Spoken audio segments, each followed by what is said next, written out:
नमस्कार दोस्तों, defence studies के अंदर आप सभी का स्वागत है। हिस्ट्री का हथौड़ा लेक्चर सीरीज के अंदर ये आपका सेकंड लेक्चर है। इसके अंदर हम आज डिस्कस करेंगे राजा राम मोहन रॉय के बारे में। ये एग्जाम पॉइंट ऑफ व्यू से बहुत ही ज्यादा इंपॉर्टेंट है दोस्तों। आप इसको बिना स्किप किए पूरी वीडियो को आपको देखना है, इसके नोट्स बनाने हैं और आपको ये भी देखना है कि प्रीवियस ईयर के अंदर कितने क्वेश्चन आए हुए हैं। ये वाला जो क्वेश्चन है दोस्तों, इसके अंदर से बहुत ही ज्यादा इंपॉर्टेंस देती है यूपीएससी अपने किसी भी एग्जाम में, चाहे वो सीएससी हो, सीएपीएफ एग्जामिनेशन हो, सीडीएस सीएसएफएलडीसी, सभी एग्जाम के अंदर इसका इक्वली इंपॉर्टेंस है। तो चलिए हम स्टार्ट करते हैं वीडियो को।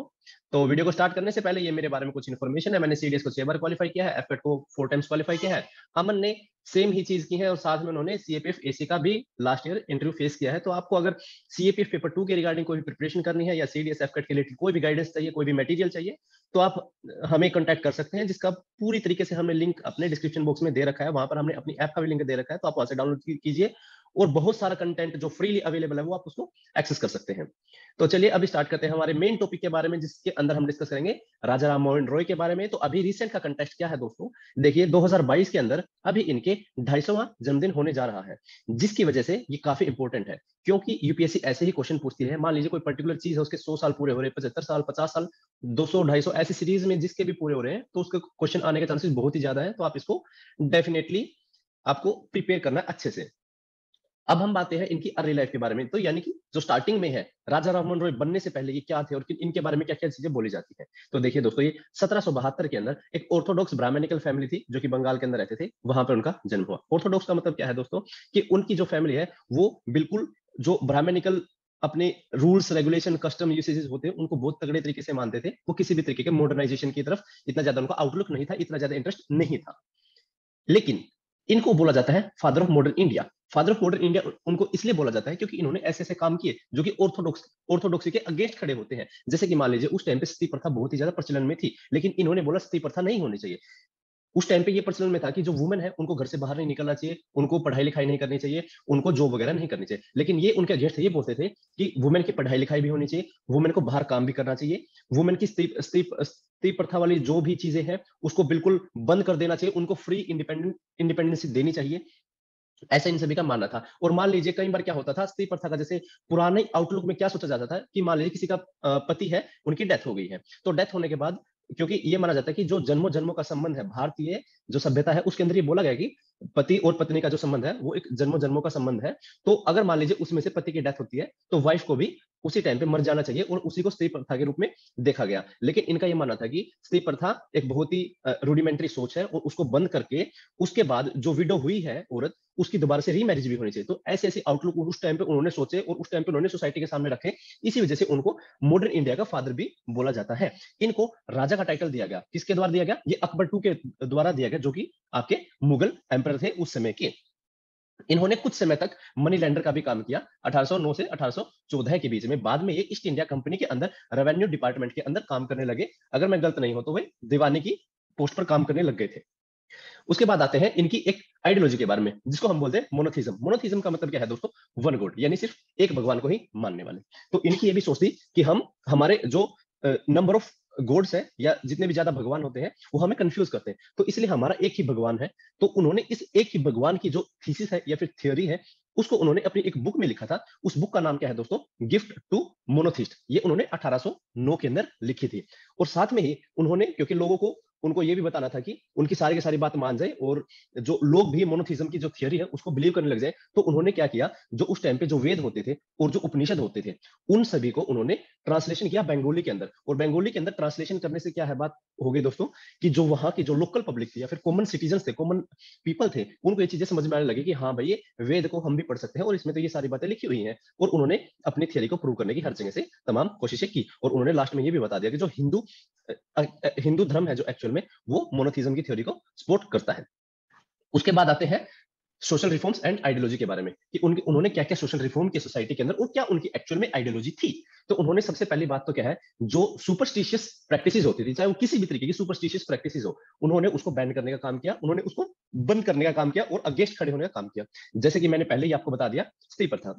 स्त्री प्रथा का हम पहले ही डिस्कस कर चुके हैं। पोलीगैमी, पोली का मतलब है दोस्तों मैनी, गैमी का मतलब है वाइफ, तो जिसकी मल्टीपल वाइफ थी उसको उन्होंने बोला है पोलीगैमी। तो ये पोलीगैमी के भी अगेंस्ट खड़े हुए थे। उसके बाद चाइल्ड मैरिज के बारे में, यानी कि जो बच्चे 18 साल से, आज के समय पे 18 साल से कम है, उनको आज के टाइम पे चाइल्ड मैरिज बोली जाती है, तो उस टाइम पे उन्होंने चाइल्ड मैरिज के बारे में बोल दिया था कि ये एक गलत प्रैक्टिस है और इसको नहीं होना चाहिए। उसके बाद उन्होंने कास्ट सिस्टम के ऊपर भी बोला था कि कास्ट सिस्टम में जो रिजिडिटी उस समय पे दिखाई गई है, यानी ब्राह्मण जो सबसे ऊपर होते थे, फिर क्षत्रिय होते थे, फिर वैश्य होते थे और फिर नीचे जो आपकी लोअर कास्ट आती थी या शेड्यूल कास्ट आती थी, तो उसके जो डिफरेंशिएशन था उसके अगेंस्ट भी ये खड़े हुए थे। उसके बाद उन्होंने ये भी बोला है कि जो वुमेन है उनको इनहेरिटेंस राइट भी चाहिए, यानी कि उनको प्रॉपर्टी के अंदर राइट भी देना चाहिए। तो ये बात उन्होंने आज से 200-300 साल पहले बोल दी थी। तो ये इतने ज्यादा फॉरवर्ड लुकिंग थे, इसी वजह से इनको मॉडर्न इंडिया का फादर भी बोलते हैं। उसके बाद क्या हुआ दोस्तों, इन्होंने एक और चीज फेवर की। वो क्या चीज फेवर की, इन्होंने इंटरकास्ट मैरिजेस को भी फेवर किया। उन्होंने ये भी बताया कि वुमेन की जो है एजुकेशन होनी चाहिए और वुमेन की रीमैरिज भी होनी चाहिए। जब ये सारी चीजें वो कर रहे थे, उन्होंने एक टाइम पे आने के बाद ये सोचा कि क्यों ना मैं एक ऐसी सोसाइटी बना दूं, क्यों ना मैं एक ऐसा ऑर्गेनाइजेशन बना दूं जिसके अंदर सेम टाइप की थिंकिंग वाले लोग जुड़ जाए और वो हमारी जो थिंकिंग है या जो हमारी थ्योरी है उसको बढ़ा चढ़ाकर पूरी सोसाइटी के अंदर उसको फैला दे। इसी वजह से उन्होंने 1814 के अंदर आत्मीय सभा का निर्माण किया, जिसको हम इंग्लिश में फ्रेंडली सोसाइटी भी बोल देते हैं। और ये एक तरीके से सभी तरीके के जो सोशल है और रिलीजियस रिफॉर्म्स है उसको सोसाइटी के अंदर प्रोपेगेट करने लगे, अपने आइडियाज को और अवेयरनेस फैलाने लगे। फिर बाद में क्या हुआ, 1828 के अंदर उन्होंने एक और चीज सेट की जिसका नाम रख दिया उन्होंने ब्रह्मो समाज। तो ब्रह्मो समाज उन्होंने सेट कर दिया और उसमें सेम ही बात है कि जो उनका हिंदू रिलीजन था, क्योंकि हिंदू रिलीजन से बिलोंग करते थे, और हिंदू रिलीजन के अंदर जितने भी सोशल एविल्स है तो उन सोशल एविल्स के अगेंस्ट उन्होंने धरना देना स्टार्ट कर दिया और अवेयरनेस स्टार्ट कर दी। और उसके ऊपर कंटिन्यूअसली जो उस टाइम की लोकल गवर्नमेंट थी उसके अंदर दबाव भी देना स्टार्ट किया। और उसी दबाव का असर ये हुआ कि जब वो स्त्री प्रथा के अगेंस्ट बोल रहे थे तो उस टाइम के जो बंगाल प्रेसिडेंसी के गवर्नर होते थे जिसका नाम था लॉर्ड विलियम बेंटिक, ये बहुत ही फेमस आपके गवर्नर है, तो इनके ऊपर उन्होंने इतना ज्यादा सप्रेशन किया कि उन्होंने 1 साल के बाद 1829 के बाद इस स्त्री प्रथा को टोटली बैन कर दिया हर तरीके से। तो ये दोस्तों उनके बारे में कुछ इन्फॉर्मेशन थी, उनकी आइडियोलॉजी के बारे में इन्फॉर्मेशन थी। तो अब क्या हुआ, अब उन्होंने जैसे ब्रह्मो समाज बना दिया, तो ब्रह्मो समाज के अंदर क्या हुआ, देखिए उन्होंने पहले ब्रह्मो सभा बनाई थी 1828 में और बाद में उसको ब्रह्मो समाज बना दिया गया। और फिर क्या हुआ, उसके अंदर इन्होंने क्या बोला कि हम सिर्फ एक ही गॉड की पूजा करेंगे जिसको हम इटर्नल गॉड बोलेंगे, यानी कि एक तरीके से मोनोथिज्म वाली थ्योरी है। इसके अंदर वो प्रीस्टहुड यानी कि जैसे वो पंडित होते हैं या फिर अलग अलग धर्म के अंदर अलग अलग उनके एक जो पर्टिकुलर मंदिर के अंदर, गुरुद्वारे के अंदर या फिर किसी भी रिलीजियस साइट के अंदर जो बताते हैं कि हम गॉड के मैसेंजर हैं, तो ये उनके अगेंस्ट खड़े हुए, उनके रिचुअल्स के अगेंस्ट खड़े हुए और उनके सैक्रिफाइसेस जो नॉर्मल सैक्रिफाइसेस देते हैं वो भी, जिसके अंदर आपके किसी भी पशु पक्षी को मारना, साथ में सैक्रिफाइस हम उन चीजों को भी बोल देते हैं कि आप किसी पर्टिकुलर चीज के ऊपर बहुत ज्यादा धन दे रहे हैं। मान लीजिए आप किसी पूजा करवा रहे हैं और उसमें आपने एज ए सैक्रिफाइस आपने क्या दिया, 1 लाख रुपए दे दिए, तो भी एक तरीके से सैक्रिफाइस है, ये उनके भी अगेंस्ट थे। तो उन्होंने जो मेन बोला कि अगर आपको भगवान की अगर आराधना करनी है, अगर पूजा करनी है, तो आप क्या कीजिए, आप उनकी प्रेयर कीजिए, आप उनके बारे में मेडिटेशन कीजिए या फिर आप उनसे रिलेटेड जो स्क्रिप्चर्स है आप उनको पढ़िए। ना कि आप किसी भी जो धर्म के जो ज्ञाता है या फिर जो अपने आपको बोलते हैं कि हाँ हम पृष्ठ है और हम आपको बताएंगे कि भगवान के साथ कैसे पहुंचा जाता है, भगवान से कैसे बातचीत की जाती है। तो ये सभी चीजें उन्होंने उसी टाइम पे अगेंस्ट हो गई थी। उसके बाद इन्होंने बोला था कि यूनिटी ऑफ ऑल रिलीजन। उन्होंने ये बोला कि जितने भी सारे धर्म है वो सारे धर्म एक जैसे ही हैं, सभी का एक ही गुड है और सभी का जो एट द एंड जो एम है वो भी सभी का सेम है कि ह्यूमैनिटी की रक्षा करना और ह्यूमैनिटी के अंदर पीस और प्रोस्पेरिटी को स्टैब्लिश करना और हार्मनी को प्रमोट करना। तो ये सभी चीजें उन्होंने अपने ब्रह्म समाज के जो मेन आइडिया थे उनके अंदर इम्बीड की है। इसी इसी वजह से ये क्या है, इसी वजह से वो अपना जो फर्स्ट इंटेलेक्चुअल रिफॉर्म मूवमेंट है इंडिया के अंदर वो लाने में ये सक्षम भी हुए। ये अपने जो आइडियाज के अंदर हमेशा ही रैशनलिज्म को प्रमोट करते थे और अपने इंडिया की इनलाइटनमेंट के बारे में सोचते थे। और वो सारी चीजें क्या सोचते थे कि ये सारी चीजें करके हम एक तरीके से नेशनल मूवमेंट क्रिएट कर देंगे और वो नेशनल मूवमेंट हमारे इंडिया को एक अलग लेवल पे लेके जाएगा और हमें इंडिया को वर्ल्ड लेवल पे एक ऐसी जगह फिक्स कर देगा लाकर कि जहां से हम वर्ल्ड ऑर्डर को बता सकते हैं कि हाँ इस तरीके से पीस स्टैब्लिश हो सकता है। उसके बाद उन्होंने सोशल रिलीजियस के साथ साथ उन्होंने पॉलिटिकल मूवमेंट्स भी अपने इंडिया के अंदर की है। और 1866 के अंदर दोस्तों जो उन्होंने ब्रह्मो समाज बनाया था 1866 के अंदर, क्योंकि इनकी मृत्यु है अगर मैं गलत नहीं हूं तो 1833 के आसपास इनकी मृत्यु हो चुकी थी। और वो चलते चलते आगे फिर उनके जो एक तरीके से उनके जो डिसाइपल्स थे जैसे देवेंद्रनाथ टैगोर। देवेंद्रनाथ टैगोर कौन थे दोस्तों, देवेंद्रनाथ टैगोर आपके रविंद्रनाथ टैगोर के फादर थे। और इन्होंने क्या किया, इनकी जो फिर ऑर्गेनाइजेशन थी ब्रह्मो समाज की वो 2 पार्टों में डिवाइड होगी। एक को बोलते हैं हम ब्रह्मो समाज ऑफ इंडिया जिसको केशव चंद्र सेन चलाते थे, और दूसरी है आदि ब्रह्मो समाज जिसको कौन चलाते थे, देवेंद्रनाथ सिंह टैगोर चलाते थे। इनके जो लीडर्स हैं मेन में देवेंद्रनाथ सिंह टैगोर हो गए, केशव चंद्र सेन हो गए और रविंद्रनाथ सिंह टैगोर हो गए। उसके बाद आते हैं इन्होंने एजुकेशन के फील्ड में क्या योगदान दिया है। तो एजुकेशन के फील्ड में इन्होंने हर तरीके की जो मॉडर्न एजुकेशन थी दोस्तों, हर जगह से उन्होंने ये बताया कि मॉडर्न एजुकेशन को आपको अडॉप्ट करना ही करना है। जैसे कि उन्होंने उस टाइम पे बोला कि इंग्लिश को आपको अडॉप्ट करना है, साइंस आप सभी को सीखनी चाहिए, वेस्टर्न मेडिसिन और वेस्टर्न टेक्नोलॉजी का आप सभी को यूज आना चाहिए, आप सभी को यहाँ पे घर के अंदर ही क्रिएट कर देनी चाहिए। ये सारी चीजें हमें सिंपल स्कूल्स और सिंपल कॉलेजेस के अंदर भी पढ़ा देनी चाहिए, जिससे कि हमारे एक इंटेलेक्ट डेवलप हो और हम एक रैशनलाइज थिंकिंग को सोचने के लिए आदि हो जाए।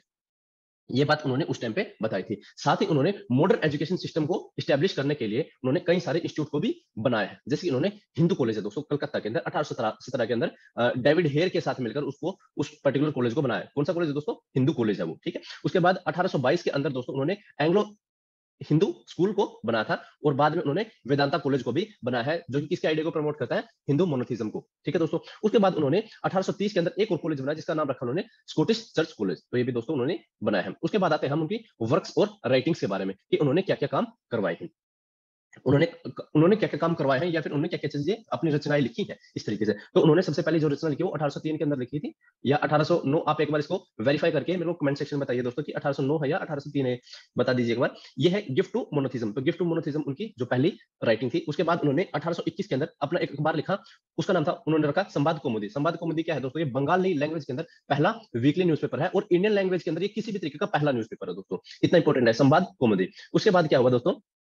उन्होंने एक पर्शियन पेपर भी छपवाया जिसको हम बोलते हैं मिरातुल अखबार। मिरातुल अखबार उन्होंने किसकी लैंग्वेज में है? पर्शियन लैंग्वेज में है। उसके बाद इंग्लिश में छपाया उन्होंने बंगाल गैजेटी या फिर बंगाल गैजेट, तो ये इसको बोलते हैं। तो दोस्तों अगर आपको मान लीजिए ये याद करने पड़ जाए कि राजा राम मोहन रॉय ने क्या क्या करवाए थे, तो राजा से आप क्या याद रख ले, अखबार को आप अकबर बोल लीजिए। अकबर क्या थे? अकबर एक राजा थे जो कि बंगाल के राजा, दिल्ली के ना होकर बंगाल के राजा होते थे वो। तो यहाँ से आपके बंगाल गजट हो गया। तो बंगाल गजट में क्या करते थे? वो संवाद करते थे कि अपनी पब्लिक के साथ संवाद करते थे और उसमें बताते थे भगवान आपका एक ही है। तो ये बात आपसे आप इस चीज को लिंक करके याद कर सकते हैं इन सब विचारों को। उसके बाद आते हैं आपके administration and taxation reforms. Administration and taxation reforms के अंदर इन्होंने अपना एक बहुत अच्छा कंट्रीब्यूशन दिया। उस कंट्रीब्यूशन के अंदर उन्होंने बताया कि जो इंडियनाइजेशन है सुपीरियर सर्विस का वो होना ही चाहिए। जैसे कि आज के टाइम पे सुपीरियर सर्विसेज कौन सी है? आईएएस है, आईपीएस है, आईएफएस है। इस टाइप की जो सर्विसेज है वो सुपीरियर सर्विसेज में कंसिडर किया जाता है। उस टाइम पे जब ईस्ट इंडिया कंपनी थी या फिर ब्रिटिश इंडिया के अंदर हम आते थे, तो उस टाइम पे क्या होता था, जो हम इंडियंस को बहुत ही सी और डी ग्रेड की लेवल पर ही रखा जाता था। हमें कभी भी बी ग्रेड या ग्रेड ए लेवल की जो जॉब है उन पे कभी नहीं रखा जाता था। तो उन्होंने ये बात रखी कि आप में छोटी लेवल की जॉब तो देनी ही देनी है, साथ में आपको क्या करना है, हमें सुपीरियर सर्विसेज के अंदर भी आपको इंक्लूड करना चाहिए। तो ये बात उन्होंने उस टाइम पे बोली थी।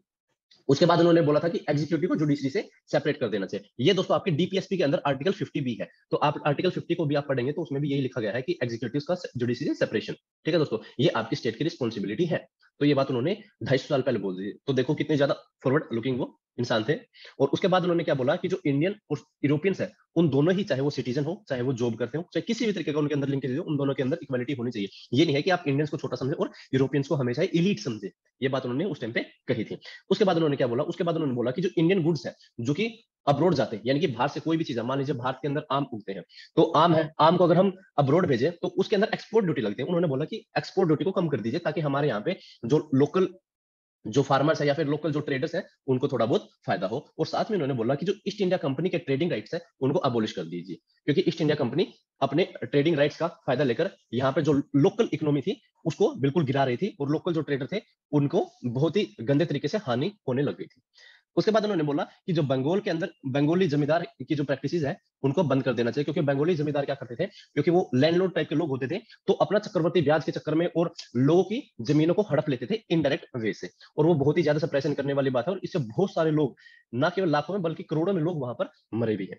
उसके बाद है दोस्तों, उन्होंने एक बात और बोली कि वहां पर मिनिमम रेंट फिक्स कर देना चाहिए, ताकि जब जमींदारी सिस्टम को आप अबोलिश करेंगे तो उसके बाद कुछ न कुछ तो रेंट का सिस्टम करना पड़ेगा। तो उसमें बोला है कि जो मिनिमम एक रेंट होना चाहिए किसी भी जमीन का वो उनको फिक्स कर देना चाहिए।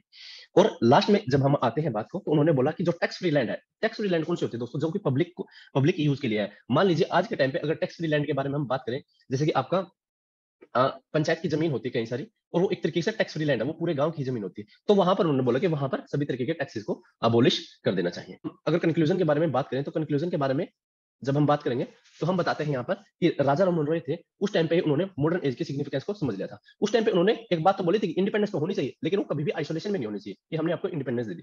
इंडिपेंडेंस देने का मतलब ये भी है कि आपको ब्रदरहुड को भी प्रमोट करना है। और ब्रदरहुड ना केवल इंडिविजुअल्स के बीच में होनी चाहिए बल्कि स्टेट्स के बीच में होनी चाहिए, नेशंस के बीच में होनी चाहिए, ताकि ना केवल आपके पर्टिकुलर एरिया की बल्कि पूरे देश और प्रदेश की, पूरे विश्व की एक तरीके से डेवलपमेंट हो सके और सभी लोग एक हार्मनी और पीसफुल मैनर में जी सके। ये बात दोस्तों हम आज के इस पूरे लेक्चर के अंदर हमने राजा राम मोहन रॉय के बारे में बताया है, लेकिन हम आगे आने वाले जो लेक्चर्स हैं उनके अंदर एक-एक पर्सनैलिटी को लेके आएँगे और एक-एक पर्सनैलिटी को आपके सामने डिस्कस करेंगे और बताएँगे कि इस पर्सनैलिटी की क्या-क्या इंपॉर्टेंस थी। और ये दोस्तों सारी की सारी जो सीरीज़ है ना, हथौड़ा सीरीज़ के अंदर हिस्ट्री का हथौड़ा है, तो इसके अंदर हम आपकी एक-एक की पर्सनैलिटी को डिस्कस करेंगे और वो की पर्सनैलिटी आपके एग्ज़ाम में आने के बहुत ज़्यादा चांसेस रहेंगे।